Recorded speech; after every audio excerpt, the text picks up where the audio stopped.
அது பேட்டியே கிடையாது. வீட்டில் கூப்பிட்டு பார்த்து டீ சாப்பிட்டு பேசியிருக்காங்க. அது பேட்டி கிடையாது. ஆனால் இவங்க டிஆர்பிக்கு வேண்டி என்ன பண்ணிட்டாங்க, இது பேட்டி அப்படின்னு போட்டு சொல்றாங்க. இது எப்படி பேட்டி ஆகும்? நிகழ்ச்சிக்கு அவர் வரல, அதனால அங்க வரதா சிக்கலா இருக்கும். ஏன் அதை விட வேற என்ன டேஷ் வேலை இருக்குது உங்களுக்கு? வந்து மலேசியன் பிரைம் மினிஸ்டர் கலந்துருக்கிறாரு, சிங்கப்பூர் பிரைம் மினிஸ்டர் கலந்துருக்காரு, வீட்டுல இருந்தே கலந்துக்கிறாரு, வீடியோ ஒளிப்பதிவு தான் செய்ய. அதாவது என்னன்னா இவருக்கு பயம், கலந்துக்காம விட்டா 4 பேர் ரொம்ப எதனா மோசமாக பேசுவாங்க பொழுது அழைப்பு கொடுத்து கூட போகல. ஆனால் இதில் கலந்துக்காமல் இருந்தால் தப்பாக போய்டும்னா சரி அப்போ அந்த 5 பேர் வந்து அல்லாக்கா வீட்டுக்கு கொடுத்துவா காதும் வச்ச மாதிரி நம்ம பேசிட்டு நம்மளை பற்றி போய் வெளியில் பெருமை நீங்களே பெருமையாக. இது ப்ரெஸ் மீட் இல்லை, இது பிஆர் எக்ஸசைஸ். யார் உங்களுக்குலாம் தொழில் சொல்லி கொடுத்து? நான் இப்போ கேட்குறேன், வெக்கமாக இல்லை உங்களுக்குலாம்? கேள்வியா இதெல்லாம்? நான் அந்த இடத்துல இருந்தேன்னா நேராக ஃபோன் பண்ணி சீஃப் எடிட்டருக்கு ஃபோன் பண்ணி இது பேட்டியும் கிடையாது, ஒரு மனங்கடையும் கிடையாது, இது பேட்டியே கிடையாது, சொம்படிக்கு சொல்கிறாங்க, இது வேணாம், இதை பற்றி பேசவே வேணாம், நம்ம கொடுத்தோம் கூப்பிடல, டிஆர்பி வியூஸ்க்கோசரம் வீட்டுக்கு போயிட்டு டீ குடிச்சிட்டு கேமராவில் போட்டு பேசியிருக்காங்க. அதுதான் நடந்துருக்குது. இதுவா பேட்டி? யார் உங்களுக்கு தொழில் சொல்லி கொடுத்தது? என்ன விஜய் போய் வீட்டில் பார்க்குறது எக்ஸ்க்ளூசிவ் ஃபர்ஸ்ட் ஆன் என்டிடிவி? அதுவும் சொல்கிறாங்க we will get the first interview. என்ன இன்டர்வியூ? உங்களுக்கு பயப்படுறீங்கன்னு பேசிக்கிறாங்க, பிஜேபி பற்றி பேசவே மாட்டேன்றீங்கன்னு பேசிக்கிறாங்க, 1.5 கோடி ரூபா வந்து நீங்கள் வந்துட்டு காருக்கு வந்து கட்டலன்னு பேசிக்கிறாங்க, 15 கோடி ரூபா புலிக்கு படம் வாங்கினீங்கன்னு பேசிக்கிறாங்க, பிளாக் டிக்கெட்டில் டிக்கெட் விற்கிறீங்கன்னு எதிர்கட்சி தலைவர் பேசுகிறாரு, பயந்து ஓடிட்டீங்கன்னு திமுகவில் உங்களை குற்றம் சாட்டுறாங்க. இதெல்லாம் தானே கேள்வி. இதை பேட்டிங்கன்னு நேற்றுலேருந்து பெருமையாக பேசிக்கிட்டு இருக்கிறாங்க. எடப்பாடி பழனிசாமி கேள்வி கேட்டீங்களா? கஷ்டமான கேள்வியெல்லாம் கேட்டிங்களா? ஸ்டாலினை கஷ்டமான கேள்வியெல்லாம் கேட்டிங்களா? ஏன் விஜய்க்கு வந்து அப்படியே மயில எடுத்து உரி விட்ட மாதிரி கேள்வி கேட்டீங்க? அப்போது சினிமாக்காரனா அப்படி பம்பி வீட்டில் இருட்டில் கூப்பிட்டு மைதானத்தில் இல்லாமல் நீங்கள் அங்கே போய் பார்த்துட்டு ஐயோ என்ன பேட்டி தெரியுமா அப்படின்னா இதை பேட்டின்னு வேற. நீங்களும் பாருங்கள், காலைல வந்தோன்னா ஒரு பேட்டி கொடுத்துருக்காரு, பேட்டி எடுத்தவர் பேட்டி கொடுத்தாரு, நீங்கள் அதை பற்றி சொல்லுங்கன்றீங்க. அது பேட்டியே கிடையாது, ஏமாத்து வேலை, சித்து விளையாட்டு. லிபர்டி தமிழ் நேயர்களுக்கு வணக்கம். இன்றைய நேர்காணலில் நாம் சந்திக்க இருப்பவர் பத்திரிகையாளர் கோட்டீஸ்வரன் அவர்கள். வணக்கம் நேயர்களுக்கு அன்பு வணக்கம். இந்த என்டிடிவியினுடைய தமிழ்நாடு சம்மிட், அதில் பல்வேறு அரசியல் கட்சி தலைவர்கள் கலந்துக்கிட்டு பேசினாங்க. உதயநிதி ஸ்டாலின், எடப்பாடி பழனிசாமி எல்லாருமே கலந்துக்கிட்டு பேசினாங்க. விஜய் அந்த நிகழ்ச்சிக்கு போகலை. அவங்க வந்து செய்தியாளர்கள் அழைச்சி அவர் தனியாக பேட்டி கொடுத்துருந்தாரு, வீடியோ ஒளிப்பதிவு செய்யலை. தமிழக அரசியல் வரலாற்றில் பேட்டி எடுத்தவங்கள பேட்டி கொடுத்தவங்க அப்படின்னு சொல்லி அந்த வீடியோ ரொம்ப வைரலாக போய்கிட்டுருக்கு. என்டிடிவியினுடைய அந்த செய்தியாளர் வந்து பேட்டி கொடுக்குறாரு, விஜய் என்னெல்லாம் சொன்னார் அப்படின்னு சொல்லி. விஜய் என்னெல்லாம் சொல்லியிருக்கிறாருன்னா, நான் கிங் மேக்கராக விரும்பலை, நான் வந்து ஒரு அரசியல் மாற்றத்தை உருவாக்க போகிறேன், கரூர் சம்பவம் குறித்து பல்வேறு தகவல்களை சொல்லியிருக்கிறாங்க. முதல் கட்டமாக பேட்டி எடுத்தவரே பேட்டி கொடுத்துருக்கிறார்கள், அது குறித்து உங்களுடைய பார்வை என்ன? என்டிடிவி என்பது வந்து ஒரு பெரிய நிறுவனம், அதுக்கு வந்து ஸ்டாண்டர்ட்ஸ் ஜாஸ்தி. நியூ டெல்லி டெலிவிஷன் அப்படின்னு சொன்னால் பாராளுமன்றத்துலேயும் சரி, தலைநகர் டெல்லியிலையும் சரி, அதுக்குன்னு ஒரு மவுசு இன்னிங்கரில் இருக்குது. ஆனால் அந்த என்டிடிவிக்கு இன்றைக்கி வந்து ஒரு களங்கம் வந்துச்சு. என்டிடிவிக்கு வந்து இப்போ நாங்களாம் வந்து பார்க்கும்போது என்டிடிவினா ஒரு இது அப்படின்னு கட்சியில் என்னென்னா இவன் இப்படி ஆகிட்டான்ற மாதிரி என்டிடிவியோட நிலைமை போயிடுச்சு. என்ன காரணம்னா அது பேட்டியே கிடையாது. வீட்டில் கூப்பிட்டு பார்த்து டீ சாப்பிட்டு பேசியிருக்காங்க 4 பேரும், விஜய் சாரும். இவர் வெளியில் வந்துட்டு மைக்கை போட்டு பீஸ் டு கேமரா. அவர் என்ன சொன்னார்னா, அவர் வந்து கிங் மேக்கரெல்லாம் வரலையாம், அவர் முதலமைச்சராகவே ஆயிடுவாராம், அவர் அந்த மாற்றத்துக்கு தான் இருக்காராம், அடுத்த 3 மாதம் பயங்கரமாக உழைக்க போகிறாராம், அவர் தெளிவாக இருக்கார், நான் கூட என்னமோ ஏதோன்னு நினச்சேன். இதெல்லாம் இங்கிலீஷில் அவர் பேசுகிறார். நான் அதை வந்து நம்ம மொழியாக்கத்தில் நான் சொல்கிறேன். உடனே நீங்கள் கூட நம்ம போகும்போது கூட நம்ம நினைக்கவே இல்லைல்ல அவர் இவ்வளோ தெளிவாக இருப்பார், இவ்வளோ கான்ஃபிடெண்ட்டாக இருப்பார், இவ்வளோ விஷயங்கள் அரசியல் பேசுவார் அப்படிலாம் நம்ம நினைக்கவே இல்லைல்ல. ஆமாம்மா, நம்ம நினைக்கவே இல்லை. ஆனால் எவ்வளோ தெளிவான ஒரு பேச்சு. அவர் வந்து ஒரு தன்னம்பிக்கை இல்லாத ஒரு ஆளாக இருப்பாரோ அப்படின்லாம் கூட நான் யோசித்தேன்.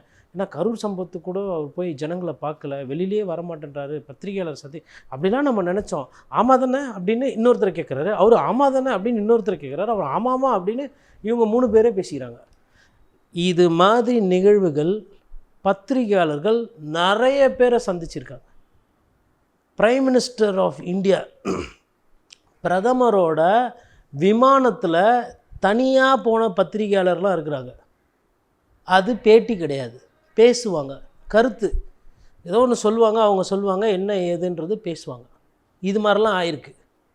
நான் வந்து ஒரு 2-3 முதலமைச்சர்கிட்ட ஆஃப் த ரெக்கார்டாக இன்ட்ராக்ட் பண்ணியிருக்கேன். கேஷுவலாக இருக்கும், ஒரு 5 நிமிஷம் 10 நிமிஷம் பேசுவோம்.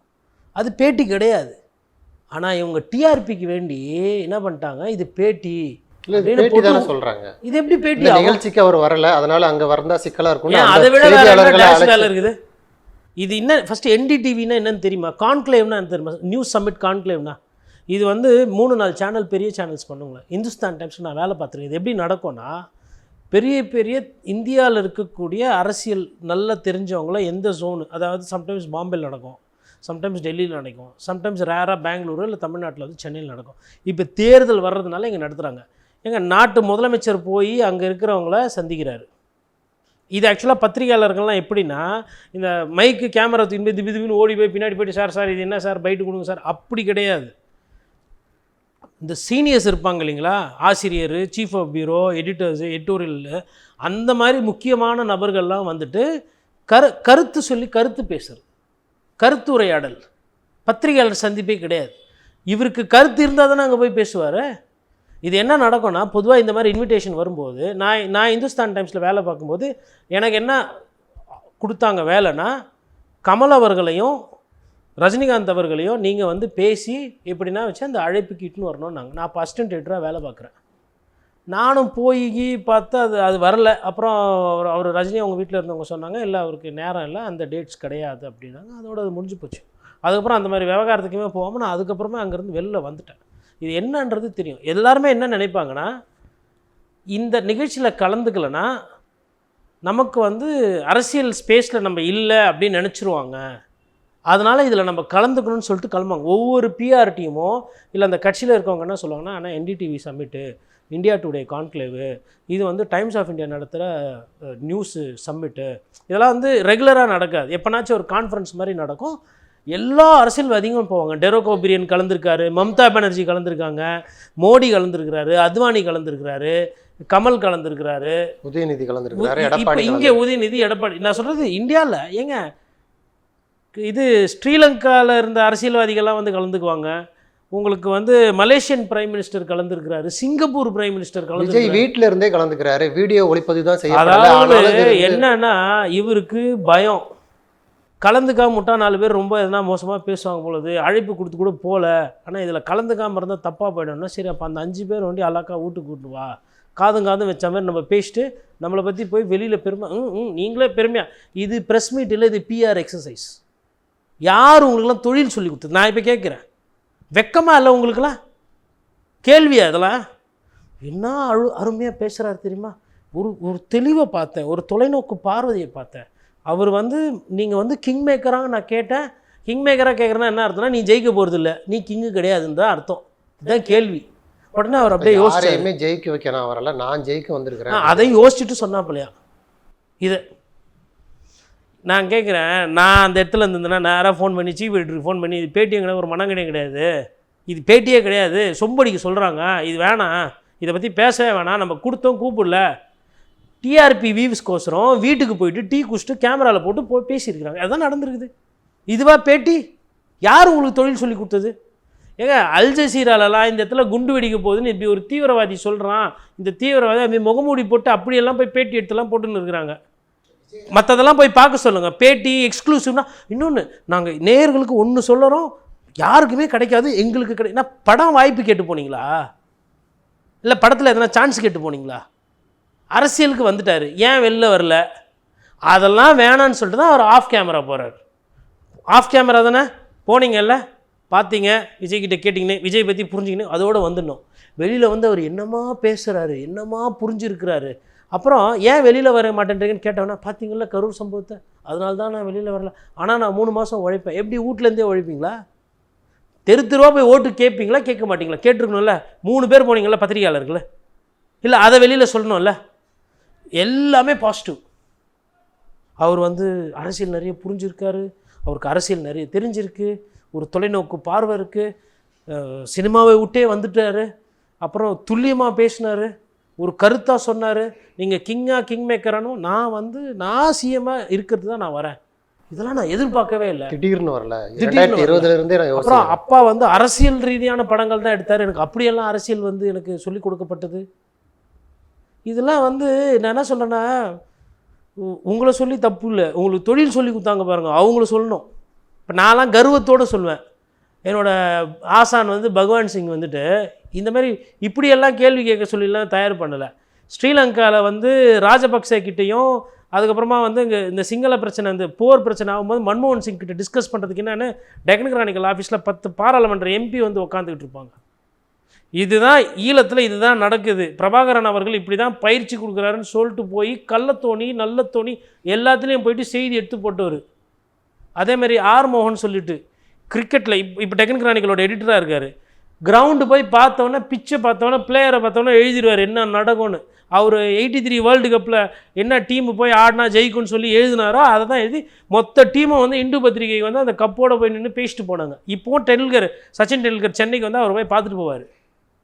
அப்புறம் எம்ஜே அக்பர் பாராளுமன்றத்தில் என்ன பேசணும் ஏது எப்படி போனோம், ஒரு எதிர்கட்சி எப்படி இருக்கணும் ஆளுங்கட்சி எப்படி, இப்படியெல்லாம் பத்திரிகையாளர்களை பார்த்துட்டு சினிமாக்காரங்க வீட்டுக்கு போயிட்டு அஜோ என்ன உபசரிப்பு என்னமா பேசினார் 45 நிமிஷம் கொடுத்தாரு.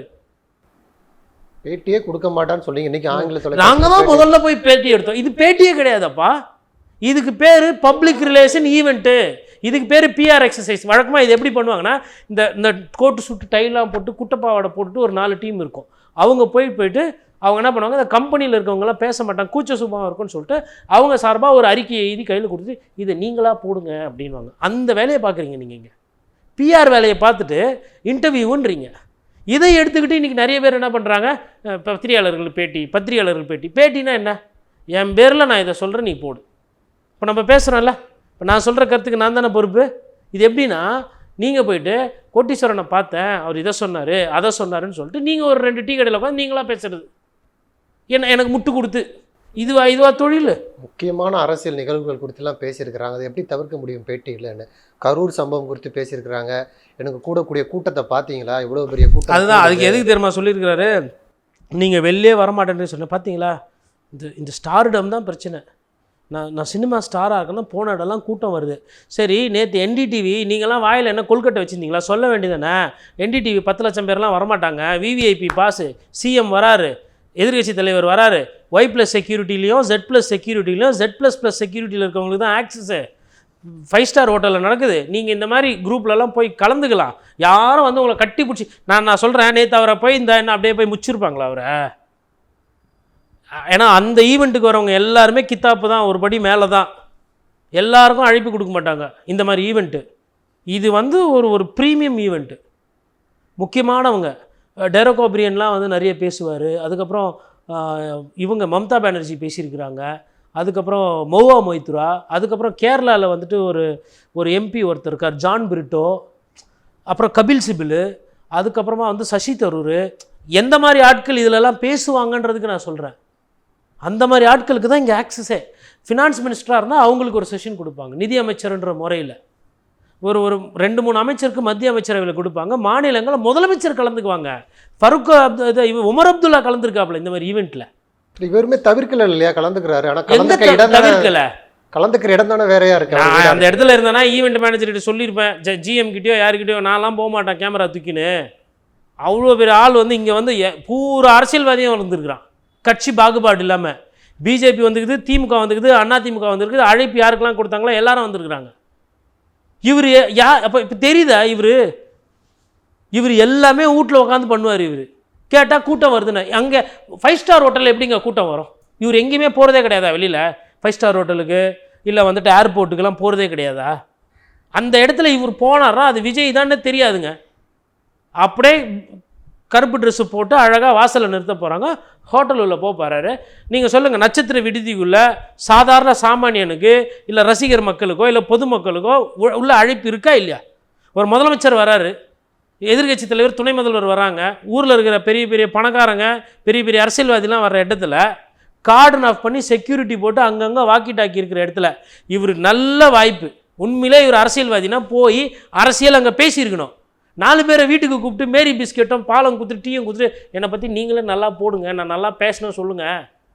கரூர் விஷயத்தில் நான் ஷாக்காயிட்டேன், அப்படியே மன இதில் இருக்கிறேன் நான், எல்லாம் நீங்களே போடுங்க. நிறைய தொந்தரவு என்ன தொந்தரவு கொடுத்தாங்க? இல்லை கைது பண்ணாங்களா? போனவங்க கேட்க வேண்டியது என்ன? தெரியாமல் நடந்த சம்பவத்துக்கு நிறைய தொந்தரவுகள் நான் எதிர்பார்க்கல. அதுதான் ஒரு தலைமை பண்புன்றது. நல்லது கெட்டது எல்லாத்தையும் சேர்த்து தான் எதிர்பார்க்கணும். சுனாமி வருதுன்னா எதிர்பார்த்தா உட்காந்துருப்பாங்க முதலமைச்சர். அவரை வந்து NDTV வந்து காப்பாற்றி விட்றதுக்கு உண்டான வேலையை நேற்று பண்ணியிருக்காங்க. நான் அந்த சேனலை வந்துட்டு நான் அப்படி பார்ப்பேன். இதுவரையிலும் அதாவது இந்த நிகழ்ச்சினால அந்த அந்த சேனலோட மொத்த இதையும் நான் குறை சொல்ல மாட்டேன். இந்த 3 பேர் போனாங்க இல்லையா, இதெல்லாம் தொழிலுக்கு அபத்தம். இவங்களுக்கு தொழில் சொல்லி கொடுத்தவங்க அதை பார்த்தாங்கன்னா மனசு கஷ்டப்படுவாங்க. இது அல்ல ஜேர்னலிசம்.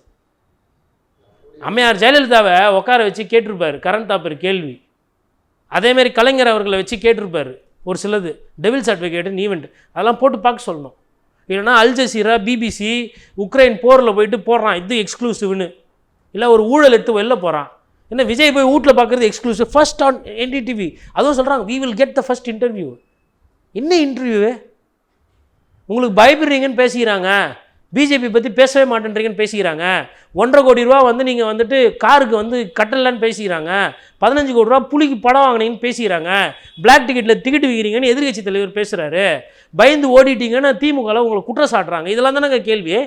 எப்போ போய் பிரச்சாரம் பண்ணணும்? சரி இதெல்லாம் வேணாப்பா, அவருக்கு வலிக்கும், உங்களுக்கு பேட்டி கொடுக்க மாட்டார். எப்போ பிரச்சாரத்துக்கு வருவீங்க? எந்த தொகுதியில் நிற்க போகிறீங்க? 214 தொகுதியிலும் வேட்பாளர் போடுவீங்களா? பெண்களுக்கு முக்கியத்துவம் கொடுப்பீங்களா? உங்களோட தேர்தல் வாக்குறுதி என்ன? அது எப்போ எதிர்பார்க்கலாம்? சரி டைரெக்டாக சொல்ல வேணாம், சூசகமாக கேட்டு வாங்கினது சொல்லிருக்கல. அப்படி சொல்லியிருந்தா கூட சரிப்பா கசியப்பட்ட செய்தி நான் எடுத்துகிட்டு போவேன். இதை பேட்டிங்கன்னு நேற்றுலேருந்து பெருமையாக பேசிக்கிட்டு இருக்கிறாங்க. கீழெல்லாம் வந்து எல்லோரும் வந்து உங்கள் டிஆர்பி பயங்கரமாக போகும், உங்கள் டிஆர்பி பயங்கரமாக போகும். டிஆர்பி போகிறதுக்கும் அரசியலுக்கும் சம்பந்தம் இருக்குதா? அரசியல் என்பது வேறு, சினிமாவாக்கிட்டீங்களா இதையும்? நேற்று போன பத்திரிகையாளரையும் பாதி பேரை சினிமா பிஆர்ஓ மாதிரி ஆக்கி விட்டிங்களா?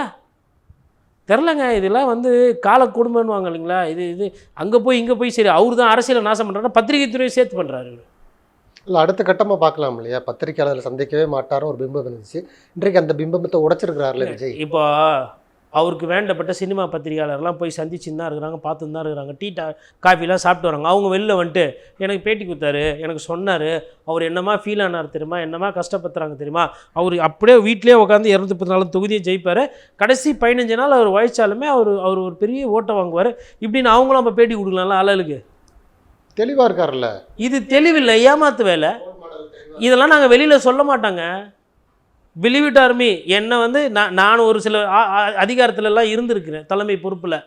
நான் நிறைய முதலமைச்சர்களையோ அதுக்கப்புறம் முக்கிய முன்னாள் நிதி அமைச்சர்களெல்லாம் சந்திச்சிருக்கிறேன். Off the record is not to be printed or it is not to be spoken out. நீங்கள் அதை எடுத்து வந்துட்டு அதாவது பேசக்கூடாதுன்னு இல்லை, அதெல்லாம் கான்ஃபிடென்ஷியலாக இருக்கும். புரியுதுங்களா? இவங்களுக்கு வந்து இது மியார் டிஆர்பி, வெறும் டிஆர்பி ரேட்டிங்க்கு. இப்போ வந்து இப்போ பிக் பாஸ் எப்படி, பிக் பாஸ் வீட்டுக்குள்ளே என்ன நடக்குது தெரிஞ்சுக்கணும்னு ஆர்வம் இருக்கலாம். அதே மாதிரி விஜய் சார் வீட்டுக்குள்ளே என்ன நடக்குது, விஜய் சார் என்ன பண்ணார், அப்படி காட்சி அமைக்கப்பட்டு கேமரா எடுத்துகிட்டு போயிருக்காங்க. அவர் அதுவும் முடியாது, வேணால் நாங்கள் பேசுனது போய் வெளியில் சொல்லிக்கோங்க அப்படின்னு. ஒரு பேர் சொல்ல விரும்பலை, ஒரு ஆங்கில பத்திரிகையில் புதுசாக டெல்லியிலேருந்து ஒரு சீஃப் எடிட்டர் வராரு. வந்தவொடனே கார்டனில் இன்விடேஷன் வருது. இவங்க கேட்குறாங்க, இதுமாரி புதுசாக சீஃப் எடிட்டராக வந்திருக்காரு, சிஎம்ஐ பார்க்கணுன்றாங்க. அவங்க கேட்குறாங்க பேட்டி மாதிரி வேணுமா இல்லை கர்டிசி காலா, சும்மா வரீங்களான்னு. பேட்டின்னொன்னே இல்லைன்ட்டாங்க. சரி மரியாதை நிமித்தமாக சந்திக்கணும், ஒரு ஆசிரியர் முதலமைச்சரை பார்க்கணும், மரியாதை நிமித்தம்னா நீங்கள் 2 நாள் கழிச்சு வாங்கன்னு ஒரு காலைல டைம் கொடுக்குறாங்க.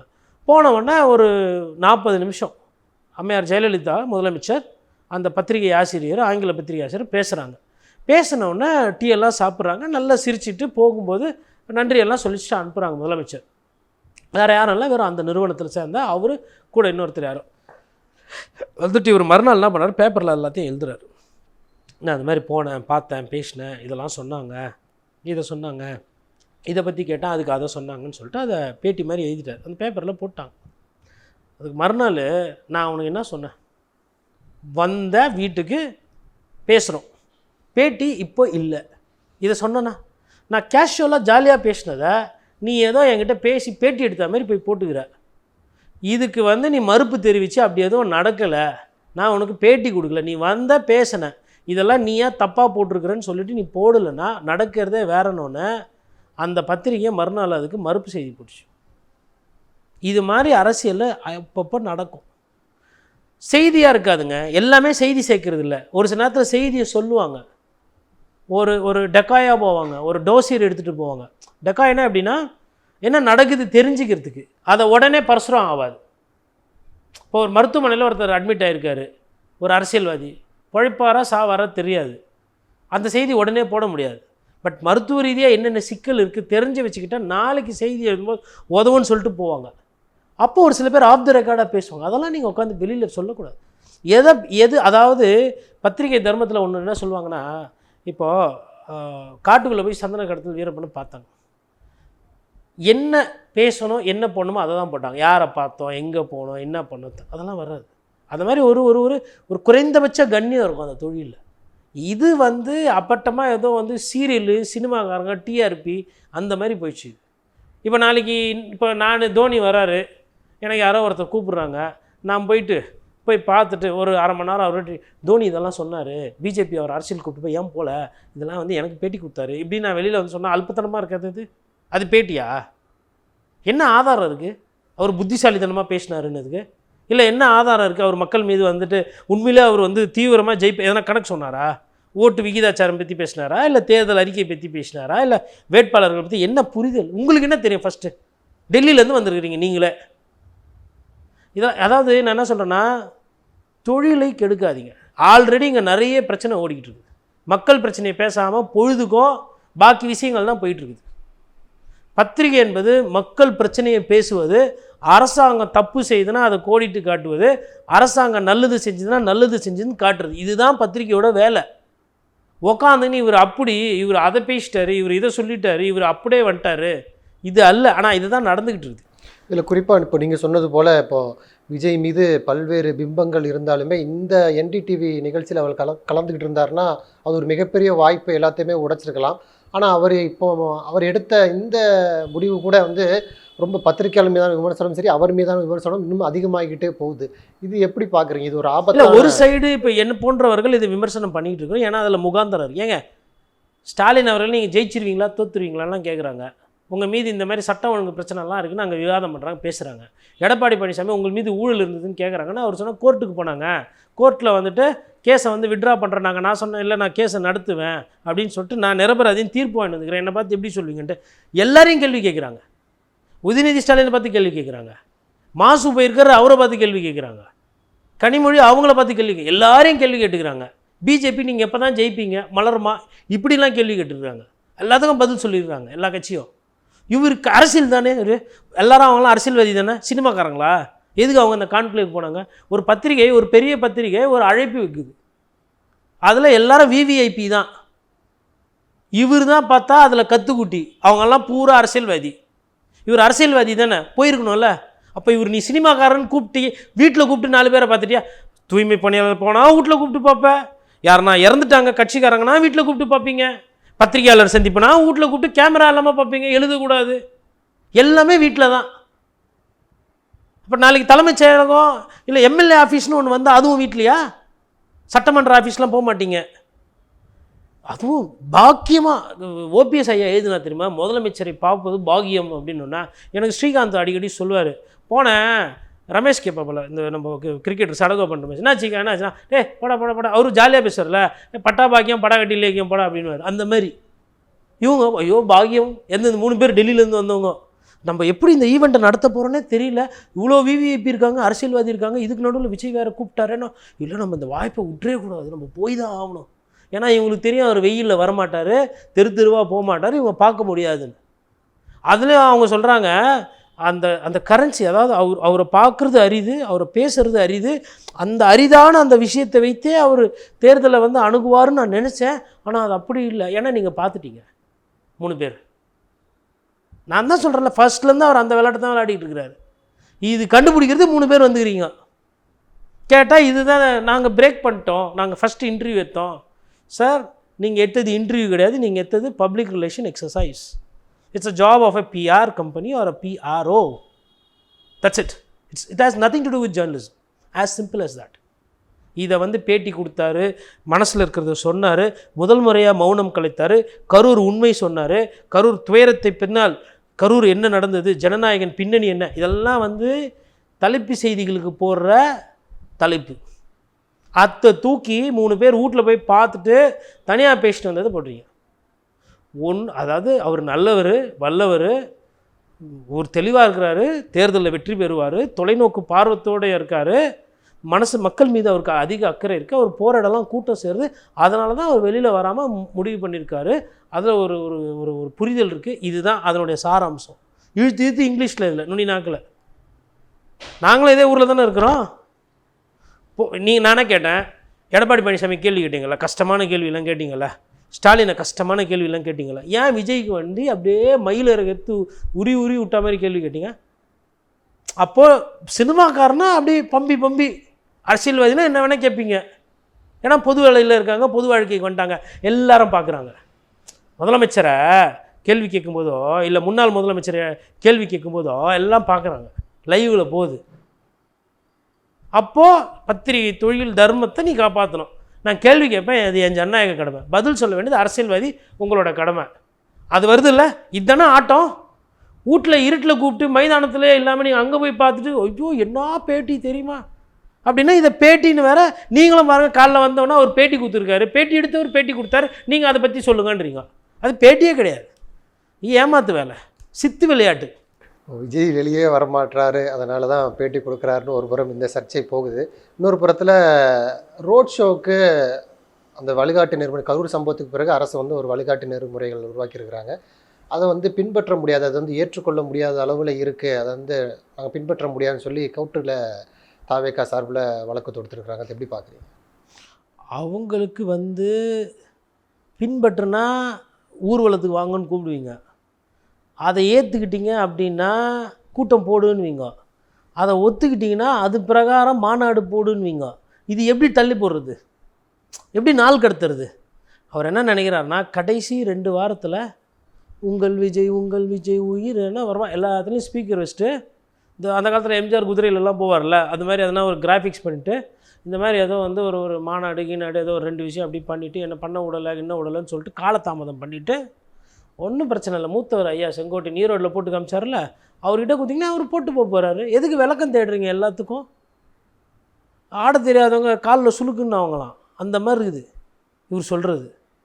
நான் என்ன சொல்கிறேன்னா, எதுக்கு இந்த அளவுக்கு நம்ம இதெல்லாம் விமர்சனம் வைக்கிறோன்னா, அவர் வந்து பொதுமக்களை சந்திக்கணும், பப்ளிக்கிட்ட பழகணும், அப்படி ஒரு அரசியல்வாதியாக அவர் மாறணும். அது வேறலாம் இந்த பத்திரிகையாளரான கோட்டீஸ்வரன் நான் இது மாதிரி கேட்பேன். அவர் ஜெயிக்கட்டும், அவர் முதலமைச்சராகட்டும், அவர் கட்சியில் இருக்கவங்களாம் சட்டமன்ற உறுப்பினர் ஆகட்டும், அதெல்லாம் ரைட்டு, வாய்ப்பு இருக்குது. இவர் உழைப்பாரா? அதுதான் என்னோடய கேள்வி. அது இவர் பண்ணுவாரானா? அவர் பண்ண மாட்டேன்றாரு. என் போன்ற ஒரு சில பத்திரிகையாளர்கள் இல்லை கோட்டி பயங்கரமான கூட்டம் வைபாகுது அப்படின்றார். இப்போ கண்ணு திறந்து பாருங்கப்பா, யாருமே பார்க்க மாட்டேன்றாரு. அவர் வீட்டுக்குள்ளேயே உட்காந்துருக்கிறாரு. நேற்று ஏதோ ஒரு தொலைக்காட்சியில் பேசும்போது அதை வந்து 27% ஓட்டு பார்த்தீங்களா? பழைய நம்பரு 40 தானே இருந்தீங்க, ஏன் 27 வந்தீங்க? அப்போ அப்படியே ஒரு சைடு என்னென்னா வெளியூர்லேருந்து வந்த பத்திரிகையாளர்லாம் ஆஹாஹா ஓஹோஹோ இப்படி சொல்லுவாங்க. நீங்கள் என்னடனா 20, 24, 27, 34, 40ன்னுவீங்க. இன்னும் ஒரு சிலர் வந்துட்டு நாங்கள் களத்தில் யார் இருக்கிறார்களோ அவர்களை ஒண்டி தான் எதிர்ப்போன்னுவீங்க. அப்புறம் இந்த சின்ன சின்ன பசங்களெல்லாம் வச்சு பேச வைப்பீங்க. இப்படியே எலெக்ஷனுக்கு ஜெயிச்சுட்டு போயிடணும் விசில் ஊதிக்கிட்டே. தெரியும் எலெக்ஷன்னா என்னன்னு இன்னும் 2 மாதம் இருக்குது இல்லையா? 2 மாதம் முடிஞ்சவொன்னே தெரியும் யார் சொல்கிறது சரி, யார் வந்து நம்ப வச்சு. அதாவதுங்க, தவறான வழிகாட்டிகளோ இல்லை தவறான முன்னுதாரணங்களோ அரசியல் தலைவர்கள் இளைய தலைமுறைக்கு தரக்கூடாது. நீங்கள் இப்படி பத்திரிகையாளரை கூப்பிட்டு காதும் வச்சா மாதிரி பண்ணுறீங்கன்னா நீங்கள் பயப்படுறீங்கன்னு நான் குற்றம் சாட்டுவேன். கேமரா முன்னாடி ஃபேஸ் பண்ண உங்களுக்கு தைரியம் இல்லை, நான் பேசுவேன். ஜெயிலுக்கு போயிட்டு வந்தாங்க சசிகலா, ஓடலை. நான் அதிகமாக விமர்சனம் வச்சுருக்கிறேன் அவங்க மீது. குற்றம் சாட்டப்பட்டவர் நீதியரசன் பத்திரிகையாளர் சந்திப்பில் அவங்க ஒரு நாளும் வந்துட்டு நிறைய விஷயத்தை இழந்துட்டாங்க. ப்ரெஸ் மீட்டு ஃபேஸ் பண்ணுறாங்கல்ல. அரசியலில் ஒரு தைரியம் வேணும். உங்களுக்கு நான் தைரியம் இல்லைன்னு சொல்லலை, போய் வளர்த்துன்னு வாங்கன்றேன். இப்போ இருக்கிற தைரியம் இந்த மாதிரி கூப்பிட்டு தனியாக பார்க்க சொல்லுது, அது வேணாம். தமிழ்நாட்டினுடைய அரசியல் தலைவராக, தமிழ்நாட்டின் அரசியல் புரட்டை போடும் சக்தியாக, மாற்று சக்தியாக வர நீங்கள் எல்லாத்தையும் ஃபேஸ் பண்ணுங்கன்ற. வாங்க கூட்டணி கட்சி பேசுங்க, பொதுமக்களை போய் சந்திங்க, தேர்தல் ஆணையம் நடத்துகிற அந்த மாதிரி விஷயங்களில் வந்துட்டு ஒரு சில விஷயம் இந்த மாதிரி எல்லாத்துக்கும் போவானாம்ப்பா. அட்லீஸ்ட் 5 ஸ்டார் ஹோட்டலில், அந்த ஹோட்டலில் ஹெலிபேடெல்லாம் கேட்டாங்கங்க, அவ்வளோ வசதிகள் இருக்கிற ஹோட்டலுங்க, அதுக்கு கூட போக மாட்டேன்றாரு. ஏதோ சரி ஜாம் பஜார் மார்க்கெட் கூப்பிட்டாங்க, அதுக்கப்புறம் வந்து நொச்சிக்குப்பதி மீன் வெட்டுறதுல வந்து போராட்டம், அதில் கலந்துக்க முன்னாலும் சரி ஜனங்க நிறைய சேர்ந்துடும், அவன் பெரிய ஆள் வந்து போனால் கூட்டம் சேர்ந்துடும், நல்லா புரியும். 5 ஸ்டார் ஹோட்டலில் மல்டி கியூஷன்லாம் இருக்குது, எல்லாம் சீமான்கள் சீமாட்டிகள் வந்து போகிற இடத்துல கூடவா போக மாட்டீங்க? ஏர்போர்ட்டு போனால் தனி விமான நிலையம், 5 ஸ்டார் ஹோட்டலில் யாருமே இருக்கக்கூடாது, நான் வண்டி தான் வந்து போகணும். என்ன தான் சார் உங்கள் அரசியல்? சினிமாலேயும் இதே மாதிரி வெறும் பணக்காரங்களே வந்து போய் பார்த்துட்டு போனால் உங்கள் நிலைமை என்ன ஆகும்? அங்கே ஒண்டி கூட்டம் கூட்டமாக எல்லாரும் வரணும், ஆனால் நீங்கள் ஒண்டி கூட்டம் இருக்கிறதுக்கு போக மாட்டீங்க. மீறி போனால் அந்த கரூர் சம்பவம். கரூரை இப்போ அவர் லாபத்துக்கு அவர் வசதிக்கு பயன்படுத்துகிறார்.